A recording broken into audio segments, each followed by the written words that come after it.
Hey there, digital world. Welcome back to another episode of Spliced In Later as we head into the month of August or whatever time it is in the world where you are listening to this, because I always forget when I start talking that when people listen to podcasts or watch YouTube videos, the date is not the same as when you recorded it. So happy whatever day it is to you. Hope you all went to the movies over the weekend. Caught some more Barbie, caught some more Oppenheimer. Apparently a few of you went and saw Meg too, so that's nice. It's good that people are getting out and about and seeing these movies while it's acceptable to do so before the strike inevitably asks for us to boycott everything. So we'll see how we go moving forward. And once again, in true Spliced In Later fashion, I said I'd do something last week and I'm not doing it this week. All I am is empty promises and lies. No, not really. Last week I did promise that I was going to have a chat about the Mummy movies, The Mummy and The Mummy Returns specifically, starring our good old wonderful, glorious man that is Brendan Fraser, and I guess to an extent the Tomb of the Dragon Emperor. And I do still plan to do that. That's just on next week's agenda. This week we have for you a surprise movie review, and I'm pushing it up and doing it now for a couple of reasons. Well, a few. One is that I watched it, so I got to review it.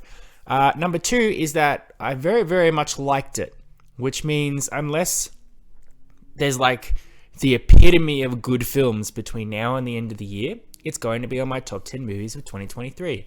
And normally when I do my top 10 movies, I always say, I won't go too deeply into them because you can just go back and listen to my full reviews of each movie I talk about. It'd be weird if the one that's like closest to the top doesn't have a review. So to keep things good, to keep things happy, to calm my OCD, if you will, we are going to review it. And also to raise awareness.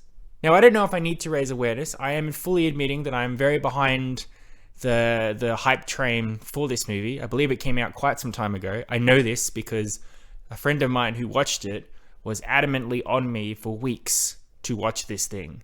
To that friend, if they are listening, I apologize.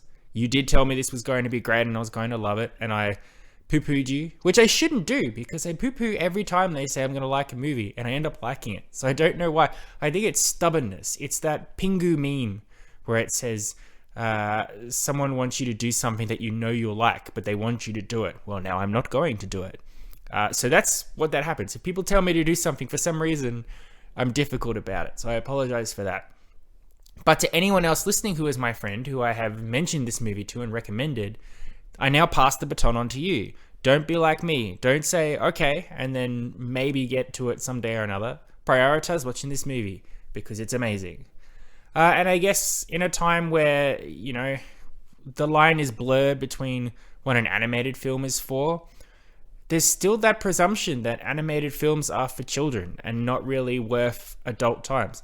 One of my favorite YouTube channels, Red Letter Media, constantly reviewing movies and TV shows and talking about classics, and I value their opinions and I think it's fantastic. But there is an indifference to animation on there, which stands out. There's just that it's never addressed. And I like to think it's just because they're not interested, but I also think it's just a general perception that you cannot go see an animated film unless you have a child with you or you are a child. But animation is becoming this whole other thing. There are animated films that have full-on existential crises in them. Spider-Man Across the Spider-Verse, that's an animated film, but that is a film for everyone. Yet when I watched this film on Netflix, it did say number 7 in kids today. So if someone hadn't told me to watch this film, I would have been like, oh, okay, a kid's movie. I will get to that eventually. I hear it's good, but it's not a priority. And Disney as well. Disney obviously rules the school when it comes to animated films, Disney and Pixar. But even then, they're advertised for children, and I would say a lot of their content is starting to gravitate towards middle of the run. Not for young children constantly. There's some stuff in there for young adults and for old people who are young at heart, you know, whatever. So all those reasons are why we're going to talk about this movie now. What movie am I talking about? You probably already know because you clicked on this link. But I'm reviewing Nimona. Now, I don't need to beat about the bush already about, I wonder what he thought of Nimona. Obviously, you know that I think it's fantastic. It cannot be stated how much I think this movie is fantastic. It's insane. When I watched it, I remember having an absolute ball, feeling all the emotions, loving it. listening to the soundtrack, all the things I usually do when I like a movie. And then I added it onto my top 10 movies of the year, and I put it towards the bottom. I was like, it was really good, but due to personal biases, these other films are better. But since then, I've actually rewatched Nimona a couple more times, and I've rewatched the films that I ranked higher than Nimona a few more times, and Nimona has very gradually climbed the ladder, and not in a, oh, I guess I can put it higher sort of way. It's an understanding within myself, like, oh no, this is better. I may like the Guardians of the Galaxy because I love them and I love their adventures, but Nimona's better. I may enjoy Keanu Reeves kicking ass in the name of dog love everywhere, but Nimona is better. I may enjoy Michael B. Jordan punching in the boxing ring. Nimona's better. There are only 2 movies this year that I think are better than Nimona. And if you've seen what I've been talking about recently or frequently on this show, you probably know which ones they are. But I gotta leave something for the top 10 at the end, so you'll just have to wait. Things may change. You never know. So, again, Nimona came out quite some time ago. I've seen everybody on YouTube already give their 2 cents about how it's fantastic and it's great and everybody should check it out. So, I feel like it'll be me beating a dead horse to sort of talk about it like people don't know about this thing. More just to add my enthusiasm to the already big pile. To let people know it exists. To talk about what I liked about it. And then to go along my merry way. If you don't know what Nimona is, if you have Netflix, you can watch it. While you can, before all the strike calls for us to boycott Netflix, which we probably should, because Netflix as a corporation is trash. But Nimona is an animated film. I believe, if my research is correct, it was made by Blue Sky originally, who are behind, Ice Age, before it was acquired by Disney. I'm not sure exactly. I think it went in development hell. One thing about Nimona, which you will not notice in a lot of Disney stuff, is the representation, LGBTQ+, all the letters in there, very front and center here in this movie. And Disney, come on guys. Every time a new Disney movie comes out, it's all about, hey guys, we've got our first queer couple in here. We've got our first pansexual character here. Check it out. And then you watch the movie and you go, where were they? And they go, oh, they were in the background there. Didn't you see? They were holding hands. They were doing a little kiss. They were doing something so small, we can absolutely edit it out for the Chinese release. I loved Elemental that came out recently. A few days after the film, my friend said, did you like Elemental? I said, yes. He said, what did you think of the first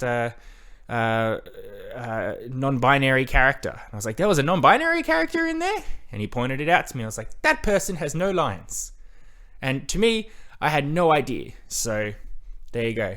So maybe that's why, for some reason, when it went to Disney, they were like, oh, we can't release this film. Passed it off, sold it off to some other people, some other companies who did get a hold of it, were like, this movie needs to be released. Did the classic dump on Netflix, but to Netflix's benefit, because this movie is fantastic. It's an interesting concept. It does what a few things have done recently, which I really like. Lego actually did this quite recently with a show called Nexo Knights, but it's taking the concept of medieval stuff, knights, dragons, magic, magicians, all of that stuff, which is always cool, but then being, what if that stuff was allowed to evolve naturally into our time and didn't go away? So yes, we still knights to defend the realm, and yes, we still have to be afraid of dragons in the woods, but we also got to tweet on our iPhones, and we got to watch the round table reality show on TV. So that's a really interesting concept that Nimona is based on. I can't remember what the kingdom's called. A few names will get away from me because I guess I'm going into brain fart land, I guess. Some things I hold on to, other things I don't. One day, I'll know absolutely what the kingdom was. I remember the history of the kingdom, which was basically 1,000 years ago, the kingdom was threatened by monsters until one warrior woman called Glorith, with her flowing golden hair and her sword, stood up to the monsters, told them to go back to the shadows from whence they came, and then decided that the kingdom needed to be protected by knights, knights of royal blood. So for generations, specific highborns have always become knights to protect the realm. When we get to the present day, though, the Queen, in an unusual move, has decided that a commoner called Ballister, and I apologize if a couple of times I say Ballinger, his name is Ballister. He's voiced by Riz Ahmed. He's a fantastic character. but for some reason, I just cannot stop saying Ballinger every now and then. So apologies for that, but his name is Ballister. Ballister. Ballinger. Ballister. He's a lowborn, he's a nobody, but he wants to be a knight, so the Queen's like, yeah, train him. Let's have him be a knight, and then we'll let the whole kingdom know that anybody can be a knight and protect our kingdom, not just the highborn. On his day of knighting, however, oh no, the sword that he has been given by a squire, his sword, suddenly has a laser beam come out of it and kill the Queen. What? So naturally everyone thinks, oh, he's a lowborn nothing, he was always aspiring to kill the Queen. No one believes him. His boyfriend, his love of his life, Ambrosius Golderloin, the true classic gleaming knight. The relationship between those two is wonderful. I'll get to that in a minute. But while he's going through all these tribulations, this young girl appears. Her name is Nimona, and she is desperate to embrace the fact that he is a bad guy and wants to be his sidekick and help him in his endeavors, whether it's to bring down the kingdom or clear his name, whatever he wants to do, she wants to be a part of it. And also, she can shapeshift, which is very, very, very strange. So originally Ballister is against that, but for necessity he ends up needing her help. They go through the classic adventures together, they grow, they develop a bond, a very unshakable bond. Ballister discovers some truths about the history of the kingdom, about where Nimona comes from, all culminating into a very emotional, powerful climax, which I won't even touch on because I refuse to allude to it in any way. If you don't know what happens in Nimona, I ain't going to tell you from that point on, I suppose. I did tell you a whole bunch, but from later on, you just have to watch it for yourself because you need to experience it. The movie's fantastic. It's perfect length for an animated film. It rockets along so fast. There's so much development. There's so much happening. Keeps you engaged, keeps you interested. Makes you feel all sorts of things. There's a perfect balance of comedy in here. There's very silly, funny, hectic comedy, especially from Nimona, voiced by Chloe Grace Moretz. It's so good, and her chemistry with Ballister is great too, where originally it's the odd couple sort of thing, and then it's the buddy cop thing. But as with a lot of animated films recently, there's some real emotional, devastating stuff going on behind these characters, specifically Nimona. The fact that she's so alone, she's desperate for a friend. What has happened to her before she meets up with Ballister takes you on a bit of a whirlwind where I don't care if your heart is made of stone, you will be a blubbery mess watching what she goes through in this movie and how she feels about the whole thing. It probably will ring true for a lot of people who feel lonely or isolated or anything like that. 100%. The representation, I wanted to get to that. So Ballister is in a committed, loving relationship with Ambrosius Golderloin, and I mean committed. It is forefront, out the front. Disney would have to hire 1,000 detectives to come in and figure out how they could possibly cut this movie up, to cut that relationship out, to release it to China. It's just not possible. And it's refreshing. It's not forced. It's not something like, oh, we put this representation couple in here just so we can be like, look, yep, we're here and we're now, we understand. It's a natural relationship that just exists in a way where it should be. It should just be something that just happens in movies these days, but it's not. So it does stand out the moment you see it's happening, but then it's so exciting that it's just like, cool, okay. It's not played to be anything special. It's just together. And it's really great because the way the movie starts, obviously Ballister is the Dark Knight, the one that everybody doesn't trust because he's the commoner, and Ambrosius is the direct descendant of Glorif. He's the Knight's Knight. Everybody loves him. So the way he's introduced, you're like, oh, he's going to be the dickhead. He's going to be the one that's lording it up over Ballister. But it's not. They just love each other. And it's truly wonderful. And not only does Ballister go through a whole lot of shit with Nimona as he's trying to figure out what's going on, but Ambrosius has his own thing where he's trying to protect the realm, and he does feel like he has to bring in Ballister because that's his role, but Ballister is also his love. So how does he do that? How does he navigate it? It's truly great stuff. To say the animation is good is redundant for animated films these pages. Ever since Spider-Man Into the Spider-Verse came out and sort of changed the way animation depicts imagery, paintbrush style animation to leap off the comic pages sort of thing. Puss in Boots: The Last Wish ran with it. with making Puss's whole swashbuckling adventure just be crazy too. The bad guys. Animation is taking on a new life when people take advantage of it. Elemental too, with the whole fire, water usage of that sort of stuff.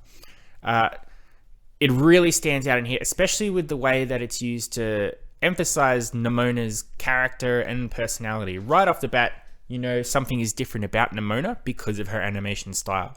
The way her face contorts, her teeth going from normal to jagged, her eyes going red and black between shots, the unsettlingness, and it's designed that way as well. You're unsettled by her when you first meet her because of that, but then once you learn who she is, it's an endearing quality that you enjoy watching as they take full advantage of her shape-shifting abilities with the animation style. It's great.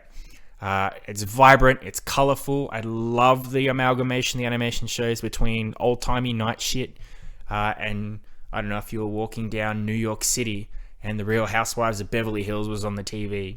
The amalgamation between the two worlds is just so natural, and it doesn't try to pretend it's off in its own world. Like, there's music, there's references in here that are very real world stuff, and it doesn't make you take you out of the thing and go, that's not right.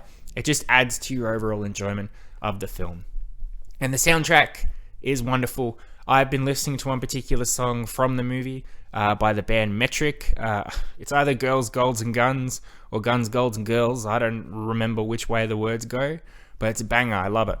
Not just that though, there's some classic, like a whole range of music in here, whether it's that funny song Breaking the Law, which is weird but works for the scene that it's played in, or this beautiful musical piece that's just called Nimona's Theme, which will make you so emotional listening to it, whether you're watching the movie or on Spotify afterwards. Basically, all these things all work together. The representation, the characterization, the voice acting from Chloe Grace Moretz, Riz Ahmed, Eugene from the Try Guys as voicing Ambrosius, the animation style, the music. It's truly just an incredible film. And I could talk more about it. I could talk about it for ages if I could go into what happens a lot in the movie, but I really, really can't. Maybe I'll cap off a bit of it if it remains on the top 10 movies of 2023. It's an if, not a maybe. I'm pretty sure it's a definitely, actually. Anyway, but Nimona is a 10 out of 10 film. It was 10 out of 10 from the moment I watched it, and it's only gotten more and more endearing to me since then. I'm sorry it took me this long to get around to it. I'm sorry it's taken me this long to review it when no one's probably that interested. But for those few people that haven't seen it, get on it. It's fantastic. Wonderful, wonderful film. Great stuff. All right, thank you very much for listening. I hope you've enjoyed. Yes, next week I will, unless something else comes up, but I endeavor to talk about the Mummy movies because I do really want to. Mainly because a friend of mine asked me to, and I love that friend dearly, and I want to appease him. So be sure to tune in for that if that happens. I'm sure it will. And then in a few weeks' time, I might have some more movie reviews for you. I believe there are some movies that will come out here regardless of the strike because they have already premiered in America. So if you're wondering, why hasn't he reviewed Haunted Mansion yet? Or Teenage Mutant Ninja Turtles Mutant Mayhem? Or Blue Beetle's out? That's weird he hasn't talked about it. I literally can't because I just don't have access to it yet. But I will as soon as I can. So until next week, all I can say is I hope you've watched Nimona by then because there will be a test. No, not really. But you should watch it because it's awesome. It really, really is. I cannot recommend anything more except maybe Barbie or Spider-Man Across the Spider-Verse. I don't know. Honestly, it might be a fight for the top movie of 2023. I'm interested to see what happens. So until next week, I love and appreciate you as always. Thank you for listening. It does mean the world to me. And I will see you next time. You've been spliced in later. Adios, muchachos. I'll catch you next time.